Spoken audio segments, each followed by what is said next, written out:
আপনি আপনার অঙ্গীকারনামায় বা ইশতেহারে ৯টি মূল বিষয়ের কথা বলেছেন, যেটার প্রথমেই লেখা আছে সেবার স্বচ্ছতা।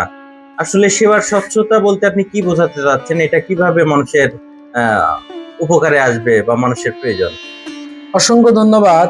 আপনি হয়তো জেনে থাকবেন যে আমার নির্বাচনী ইশতিহারে ৯টা বিষয় আমি বিশেষভাবে উল্লেখ করেছি, যদিও এটা হয়তো বা পরবর্তীতে 11 দফায় চূড়ান্তভাবে আসবে ইনশাল্লাহ। এখানে প্রথম যে আমার দফাটা আছে সেখানে বলা হয়েছে সেবার স্বচ্ছতা। মাত্র 2 শব্দে আমি আমার একটা দফা শেষ করেছি। এখানে সেবার স্বচ্ছতা শব্দটা দুটো হলে এটা একটা বিস্তর বিষয়। আপনি জানবেন যে বাংলাদেশ সরকারের এই যে প্রান্তিক জনগোষ্ঠীর জন্য যত প্রান্তিক জনগোষ্ঠীর উন্নয়নে যতগুলো পদক্ষেপ রয়েছে সবই কিন্তু এই ইউনিয়ন পরিষদের মাধ্যম দিয়ে মানুষের জন্য আসে।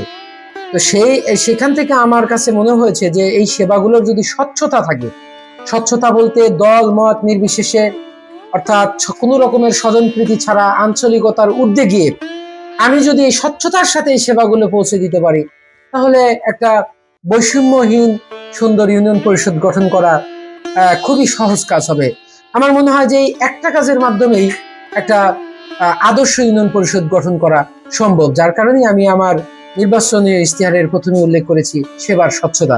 স্বচ্ছতা বলতে এখানে সেবার পেতে কোনো মানুষকে যেমন ভোগান্তি ভোগ করতে হবে না, কোনো আর্থিক লেনদেন করার প্রয়োজনীয়তা হবে না, কোনো রকমের কাছের মানুষ অথবা দূরের মানুষ হওয়ার প্রয়োজনীয়তা আসবে না, কোনো রকমের তদবিরের প্রয়োজন হবে না, কোনো রকমের সুপারিশের প্রয়োজন হবে না।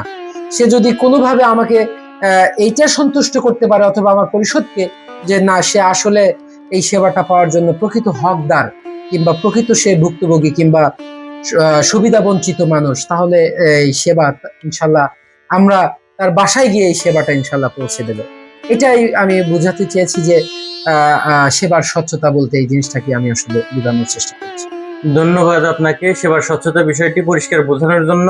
আশা করি আপনার ইউনিয়নবাসী ভোটারগণ আপনার এই ব্যাখ্যাটি সুন্দরভাবে বুঝতে পেরেছে।